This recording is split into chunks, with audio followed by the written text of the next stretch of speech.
तरंग, वेव, अब इसके बारे में जानते हैं। एक साधारण सी बात है, ये जल की सतह हो और यहाँ ऊपर से कोई पत्थर ऐसे छोड़ दिया जाए तो यहाँ का द्रव, पत्थर यहाँ पड़ेगा, इसको डूबना है नीचे, क्योंकि भारी है, ज़्यादा घनत्व है द्रव के मुकाबले में। तो यहाँ से ये द्रव अगर जल में पत्थर का टुकड़ा डालें तो जल यहाँ से ऐसे दबेगा, यहाँ पड़ेगा तो ये ऐसे दबाएगा और फिर यहाँ से ये नीचे डूबता चला जाएगा। लेकिन ये जो जल की सतह ऐसे हो गई, अब क्या होगा? यहां देखो, हम जानते हैं द्रव ऊंचे तल से नीचे तल की ओर बहते हैं। यहां नीचा तल हो गया, यहां ऊंचा तल है, यहां ऊंचा तल है, तो क्या होगा? द्रव यहां से ऐसे बहना शुरू हो जाएगा और जब ऐसे बहना शुरू होगा तो यहां द्रव बढ़ता चला जाएगा, यहां तक आ जाएगा और जब ये यहां तक आएगा, चूंकि ये बहना शुरू हो गया, गति आ गई इस द्रव में, अब इसमें गति का जड़त्व हो गया। गति का जड़त्व है तो ये आता रहेगा और जब ये द्रव यहां से नीचे दबा था, यहां से पत्थर नीचे चला गया, ये दबा हुआ रह गया। जब दबा ये नीचे, दूसरा यह है कि दाब, h गहराई पर दाब h rho g होता है। यहां दाब ज्यादा हुआ, यहां दाब कम हुआ, ज्यादा से कम की तरफ द्रव बहता है तो ये उठना शुरू होगा। दूसरी बात कि जब द्रव को दबाया जाता है तो उसमें प्रत्यास्थता एक तरह से हो गई, नीचे दब गया, अब ऊपर उठना है।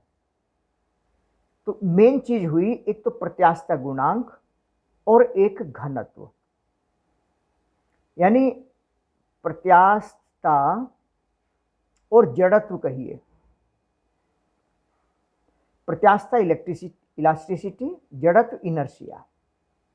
प्रत्यास्थता मतलब जैसे हमने पढ़ा कि तार है, बल लगाएं, लंबाई में वृद्धि करें, छोड़ दें, वापस आ जाएगा। प्रत्यास्थता का गुण है इसमें।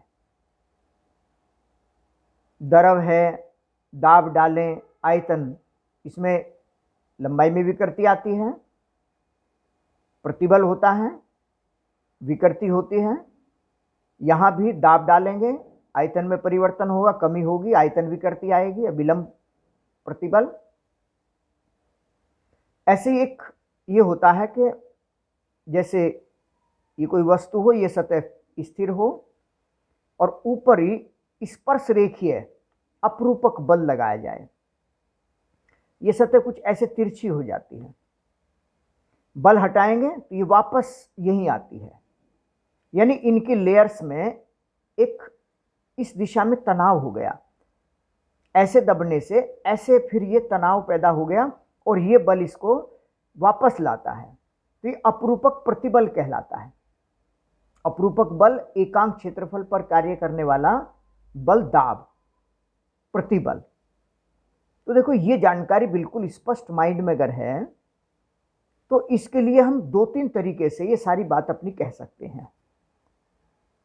ऊंचे तल से नीचे तल की ओर आएगा, अधिक दाब से कम दाब की ओर बढ़ेगा, आ रहा है, गति का जड़त्व होगा, आता चला जाएगा जब तक बाहर से बलने लगे, तो ऊपर उठना शुरू हो जाता है यहां से ऐसे। और जब ये द्रव ऊपर उठ गया, सामान्य तल से ऊपर चला गया, देखो ये कॉन्सेप्ट अगर आपके माइंड में नहीं है तो छोटे छोटे बोधात्मक प्रश्नों का उत्तर आप नहीं दे सकते हैं। दूसरी बात ये कि इन बातों की, छोटी छोटी बातों की आवश्यकता इनसे संबंधित विभिन्न डेरिवेशन में पड़ेगी, और वहां इन छोटी छोटी बहुत सारी बातों में से कोई एक लाइन, दो लाइन कहनी होती है। और अगर आपको यह जानकारी नहीं है कि हाँ ऐसा होता है, तो आपके पास शब्द नहीं होंगे कहने के लिए, लिखने के लिए शब्द नहीं होंगे, माइंड हैंग हो जाएगा एक तरह से। तो इन सारी चीजों को बहुत अच्छे तरीके से, नए तरीके से समझ लीजिए। द्रव यहां दबा, ऊपर आया, तो प्रत्यास्थता और जड़त्व दो महत्वपूर्ण गुण इस माध्यम के कार्य कर रहे हैं। ऊपर जाएगा, ऊंचाई ज्यादा हो गई, नीचे दाब कम, ऊपर यहां से यहां दाब ज्यादा होगा, तो फिर ये इधर चलेगा। यानी एक तरह से ये ऊपर नीचे जाना, ऊपर जाना, नीचे जाना, ऊपर जाना। यानी यहां के कण, अगर हम कहें कि यहां का कण ये है, अगर ये जल का कण है तो ये पहले नीचे गया, यहां से यहां आया, यहां से ऊपर गया, फिर यहां से नीचे आया। और इसमें क्या हो रहा है, देखो ऐसे ऊपर नीचे आ जा रहा है, और ये सारे कण जा रहे हैं। ऐसा नहीं कि केवल एक ही कण चला गया, एक ही कण नीचे चला गया, नहीं, इसके नीचे भी होंगे, इसके नीचे भी होंगे। यानी यहां के जो कण हैं वो नीचे की तरफ कंपन होता है, उसमें इन सब में नीचे की तरफ होता है, और फिर ये ऊपर की तरफ होता है। और यहां क्या होता है, ये ऊपर नीचे जा रहा है, ऊपर जा रहा है, नीचे ऊपर जा रहा है, और यहां से ये लहर ऊपर उठी, अब यहां का द्रव इधर आया तो यहां का ऊपर हो गया, यहां गड्ढा हो गया। यानी एक तरह से ये ऐसे एक लहर सी बन गई, इस तरह की। और ये हम देखते भी हैं कि इस तरह की लहर बनती है, इस दिशा में चलती है, और एक ये हलचल है, इस दिशा में जा रही है।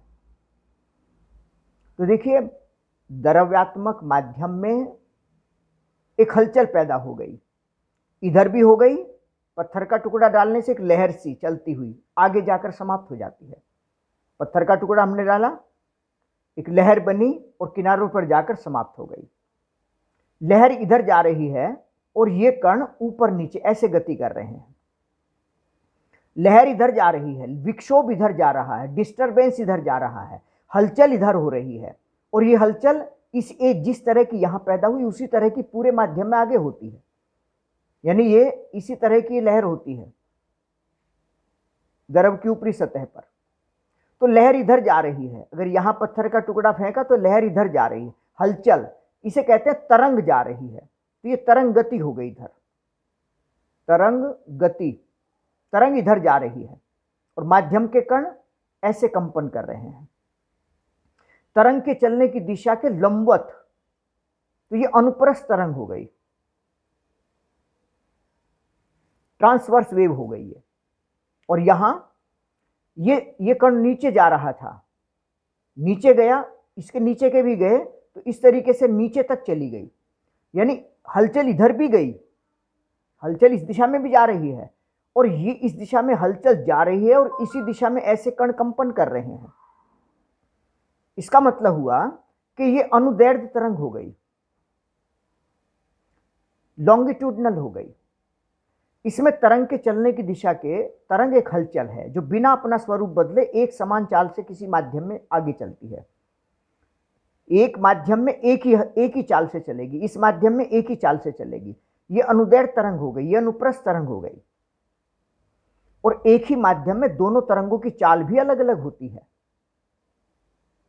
प्रत्यास्थता और जड़त्व पर निर्भर करती है ये।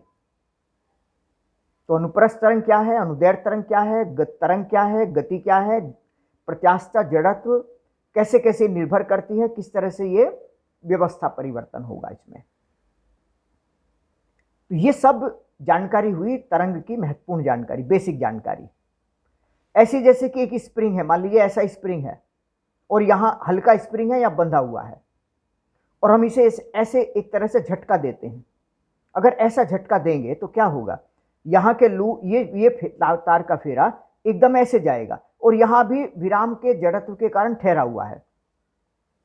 और जब तक ये गतिमान होगा ये इधर से जाकर फिर वापस आ जाएगा प्रत्यास्थता के कारण।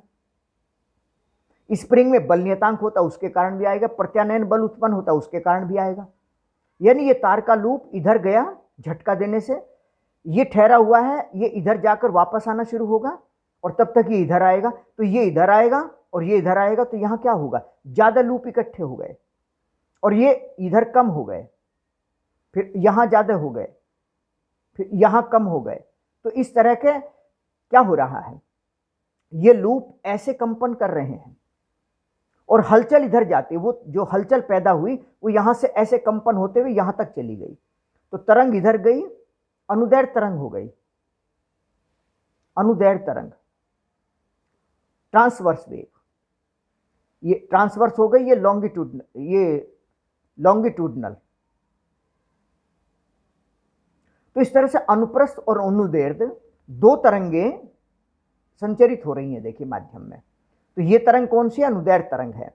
इसमें यहां तार के लूप दब गए, यहां खुल गए, इसे संपीड़न कहते हैं, कंप्रेशन, इसे रेयरफैक्शन कहते हैं, विरलन। ऐसे यहां भी ये दबे, संपीड़न, खुले, विरलन। गैसीय माध्यम में जब हम कोई कंपन देते हैं तो ये कंपन, अणु ऐसे कंपन करते हैं और तरंग आगे चली जाती है, एक व्यक्ति की आवाज दूसरे तक चली जाती है, वो इसमें जो ऐसे हलचल होकर जाएगी, इसमें संपीड़न और विरलन। और गैसीय माध्यम में केवल अनुदैर्घ्य तरंग ही संचरित होती है। तो स्प्रिंग में, दरों में ऐसे, और गैसीय माध्यम में ये अनुदैर्घ्य तरंग है और अनुप्रस्थ ये है।